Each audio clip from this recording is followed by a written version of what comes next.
Uncle Martin? Oh. Tim, did you see this article in tonight's paper? In my paper? The Los Angeles Sun? Well, of course I saw it. I wrote it. Uncle Martin, could you look at me? Or at least, could you let me look at you while we're talking? It's very disconcerting. Oh, certainly. I'm sorry. It's more comfortable like this. Like when you come home from work and take your shoes off. All right, Uncle Martin. What do you want?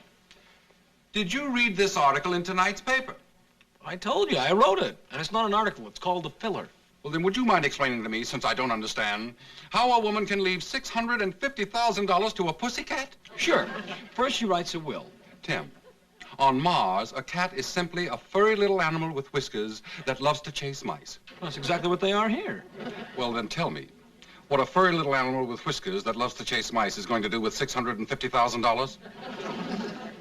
Invest in a better mousetrap. Tim, I think it's disgraceful. I think it's an effrontery upon humanity. I think I'm gonna go to bed. How can you sleep with this on your conscience? I didn't leave the money to the cat. But you are a newspaper reporter.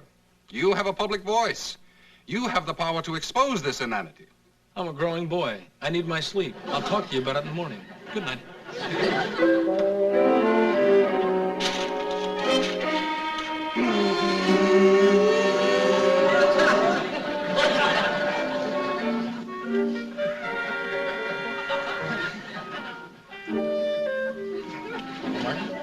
I'm still here. I'm angry, but I'm still here. Uncle Martin, look. The lawyer for the firm that handles the affairs for the cat is coming over to my office in the morning. So why don't you just come on in and you talk to him and we'll see what we see. Tim, I knew you'd come through. I knew you were a man of conscience, a man of inflamed indignities. Well, I just want to get some sleep. And besides, my inflamed indignities were burning me up.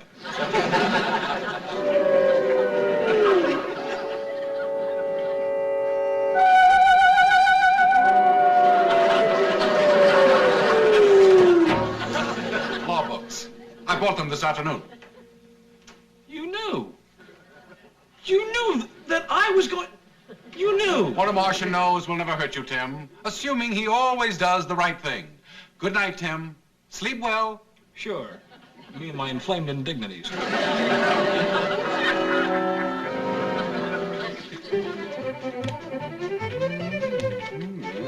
got that.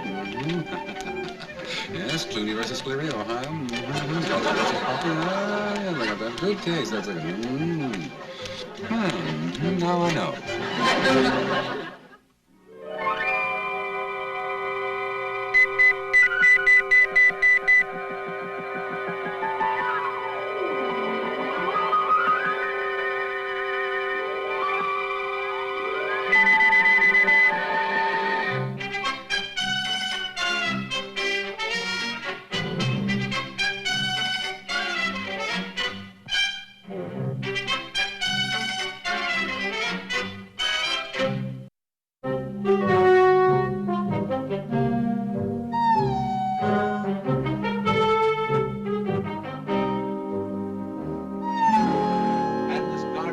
It is our direct purpose to enforce and protect the will of the late Mrs. Willis. But $650,000 to a cat? It is the law and the desire of Mrs. Willis.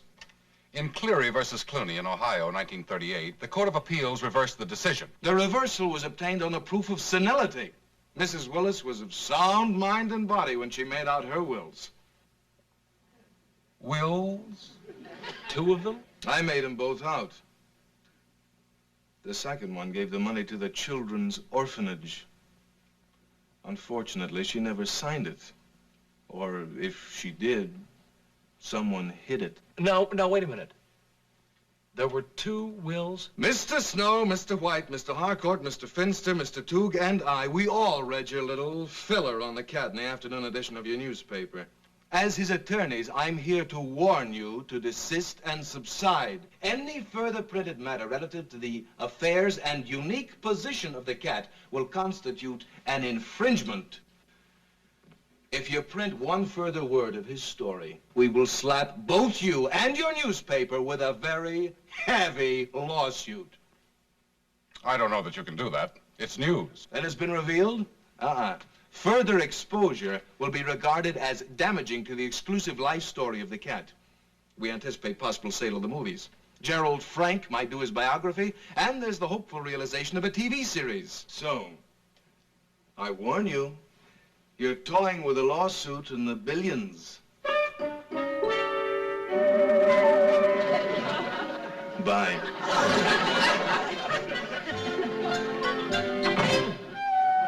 A TV series for a cat. Well, that's that.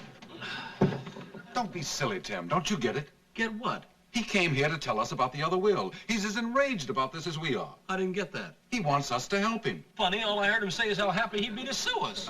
It would be unethical for him to track it down. Uncle Martin, it would be unethical for me to involve my newspaper in a billion-dollar lawsuit. Tim, I read his mind. Uncle Martin, I heard his voice. Tim, a man named Beanbecker, who's a partner in Snow White Harcourt, Fenster and Two, can't be all bad. It doesn't have to be all bad, just a little bit. Now, Uncle Martin, in the past, I have agreed with you. I have also disagreed with you, and the result has always been the same. I always do what you want. Well, this time, I am an absolute. The answer is no. I am a definiteness. The answer is absolutely no. I'm staying here right in my chair with my feet firmly planted on the ground. Thanks for the suggestion.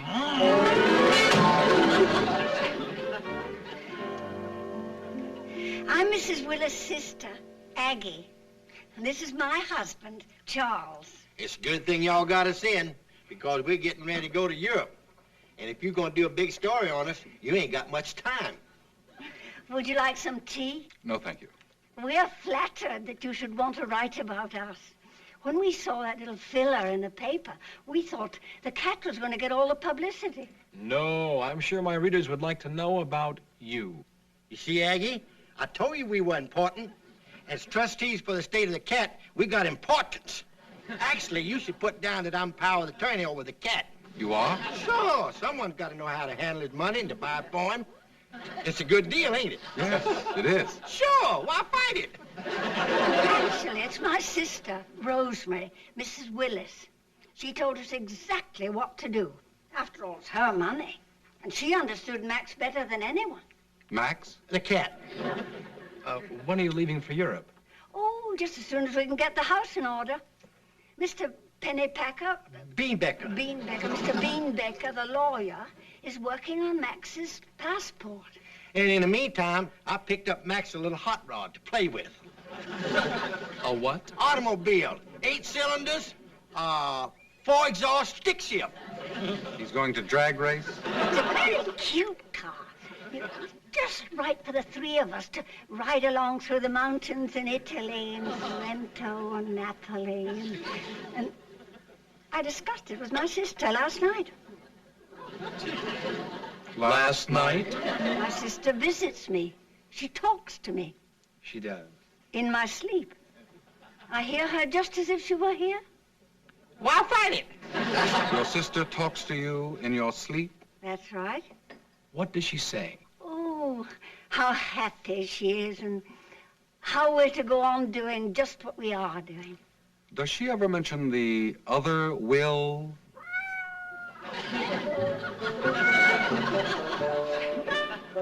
That's Max? Baby lover.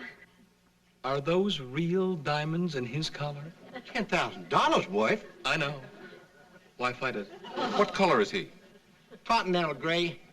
He used to be black, but I dyed him because he kept walking in front of himself. Can I get a picture? Oh, the three of us? Yes, of course. By the fireplace, possibly? Yes, a nice homey shot.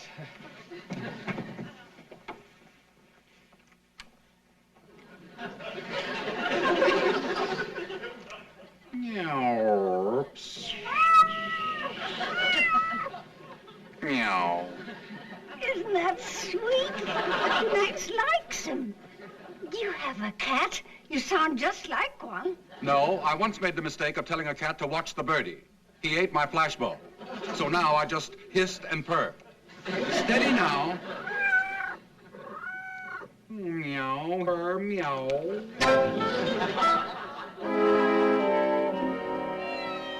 And he's unhappy, huh? Max. Miserable. He's a poor little rich cat. He doesn't want the money. He doesn't like the hot rod. And he thinks the trip to Europe will make him seasick. He told you all this? Well, to quote him directly, he said, Daddy, it's a bad gig. The whole scene is a put-down.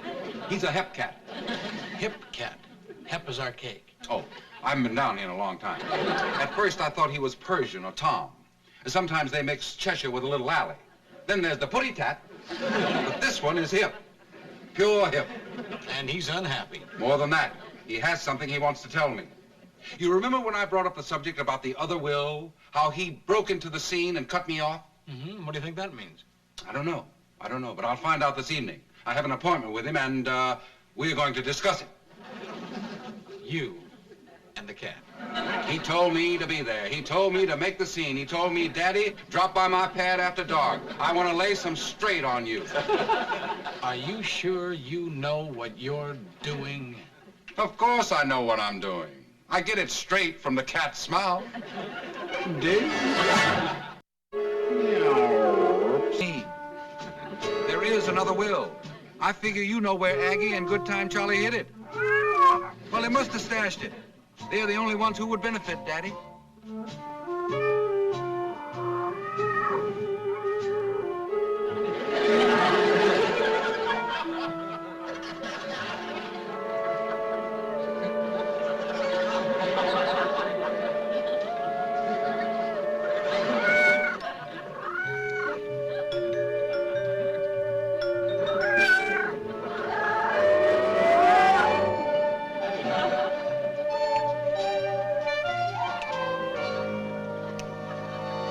Max, I thought you were a sincere cat.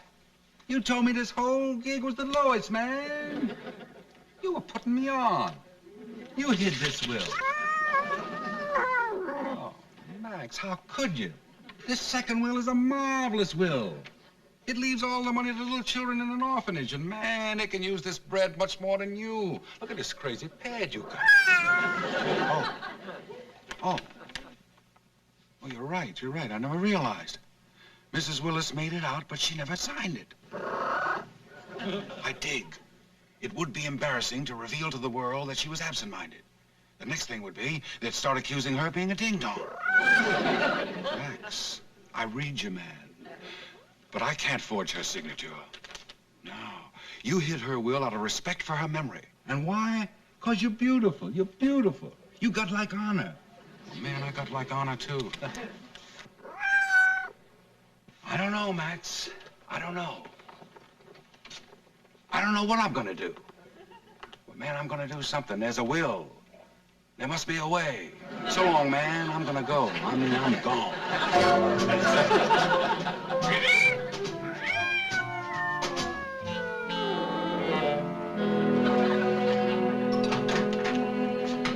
Hello.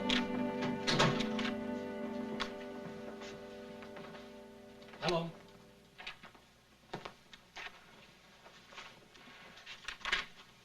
Hello? You remember Mr. Beanbecker? Oh, sure. Snow White, Harcourt, Finster, and Tug. And Beanbecker. Well, what are we doing? Well, I told you that Mr. Beanbecker was really on our side and needed our help. As soon as I found the other will, I called him. Well, besides being a marvelous lawyer, he's also quite a private eye. I may just call upon you in some of my divorce cases. We've been working on every contested will and inheritance trial on record. Mrs. Willis never signed her second will. The intent is implied, but not binding. You see, we thought since she did leave her money to a cat and there was a second will refuting it, there's no restatement of cause. There's no way for us to reopen a hearing. What's the matter with me? Why didn't you call on me to help? What am I, chopped cat liver? I mean, I didn't have to go on a date. It's all pertaining to legal matters, Tim. Really. If there was anything at all that you could do. What about the séances? No, huh? Well, Aggie says she keeps hearing from her sister in her sleep. Well, isn't that like a séance? I mean, I've been thinking about that. That's spooky. I mean, couldn't you use something like that for, well, for charges? Like they're not really responsible enough to take care of a cat with all that money. They're not seances. She just claims she hears from her sister while she's sleeping. I don't think we can show just cause with that. What about a real séance? What do you mean, a real seance? Bring one sister to explain to the other sister what the true final desire was. Talk to her. I wouldn't know how to go about it. I would. When I was putting myself through law school, I used to work evenings in a sideshow. You'd be surprised at some of the things I learned. You mean a seance? A real seance? A real séance. What do you think, Tim? When in doubt, punt. Out of the mouths of babes. And, cats.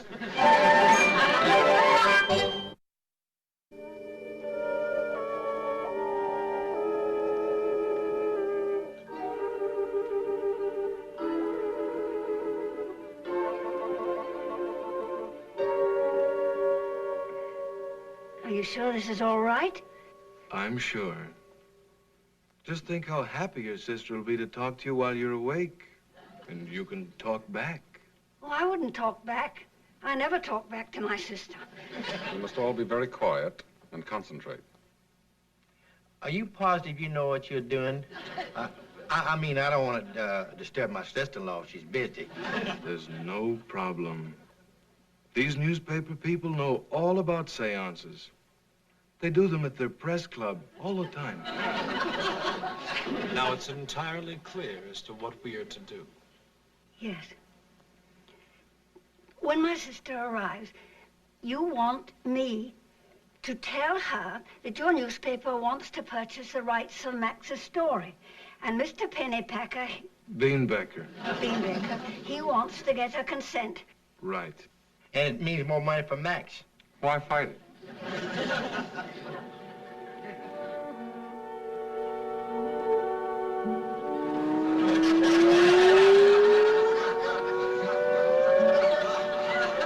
I'm afraid. She's coming. She's actually coming, Aggie. She's coming. Why is she lifting the table? Do you think she wants it up there with her? She's allowed to do that?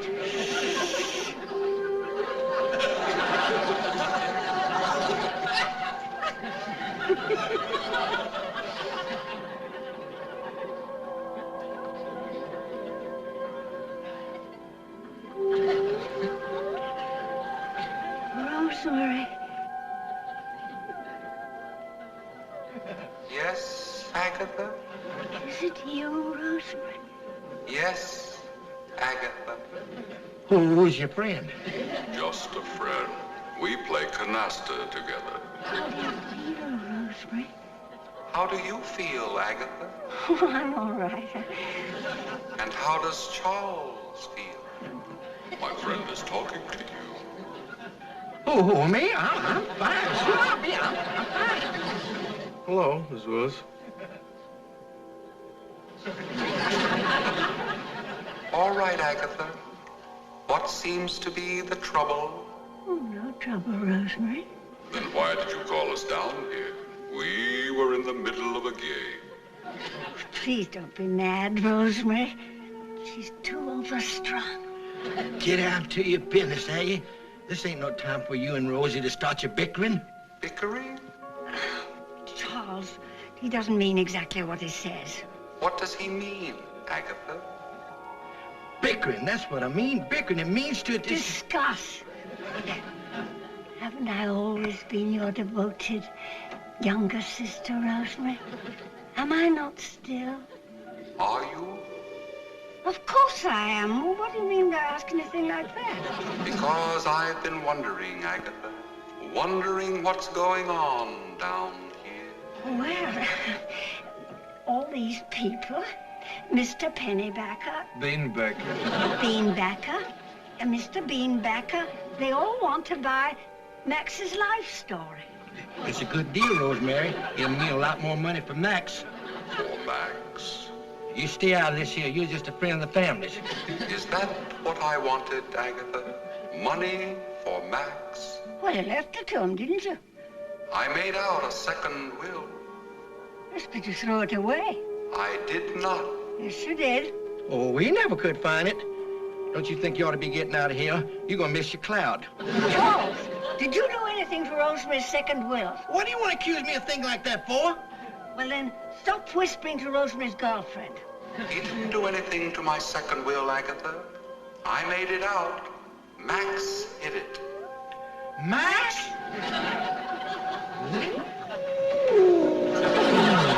How did Max do a thing like that? Well, I didn't think he was that smart. He wanted to protect me. I forgot to sign it. He didn't want the memory of me to be soiled with absent-mindedness. Max do that? Apparently, I'm still in his heart. You're in my heart, too, Rosemary. You are in my heart. Why, all the sleepless nights I've had worrying about you. Then, my dear sister, sleep well and follow your heart. Rosemary, I'm going to sign Max's money over to an orphanage, like you finally meant to do. Hey, wait a minute, Aggie. You stay out of this. It's between the sisters. Are you, Rosemary? We don't have to find that second will. Charles is power of attorney over Max. Max is going to wind up in an orphanage where he belongs. And all that money is going to those poor, deserving children. Charles and I, we can use our own money to go to Europe.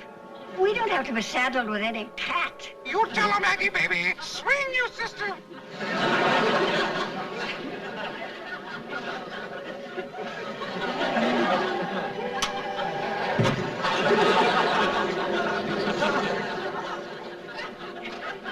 Did I hear Max talk?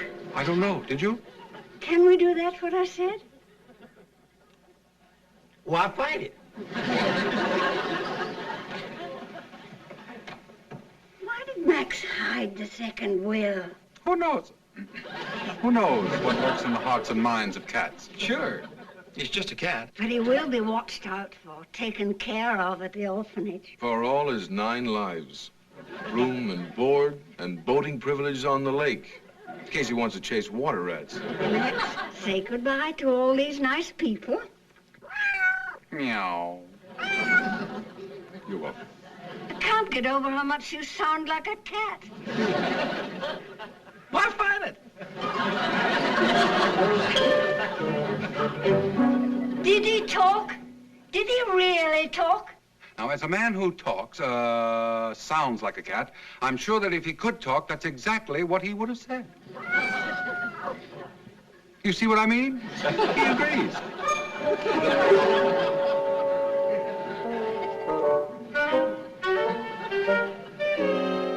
Ow.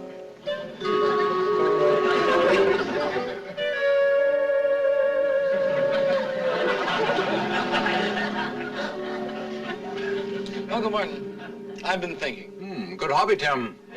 One of the favorite pastimes of Martians. Keep it up. That's how you learn. Well, about the law, about the legality of what we did. 100% legal. It's what Max wants, it's what Aggie wants, and it's what Mrs. Willis clearly stated in her last will. And as far as Good Time Charlie is concerned, I quote him, why fight it? Well, it all comes together nice and neat. No, hold it. That's your new robe. Here you go. Well, now, do you think Mrs. Willis is going to continue to visit her sister in her sleep? Oh, her conscience is satisfied. Conscience? Rosemary gave her good advice. Sleep well and follow your heart. Rosemary, you gave her the advice. Yes, I did. Gee, I'm a smart fella.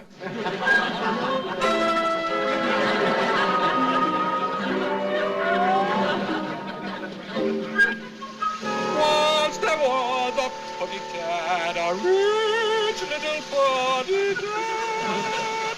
Once there was a puddy cat, a rich little puddy cat, gone to the dog.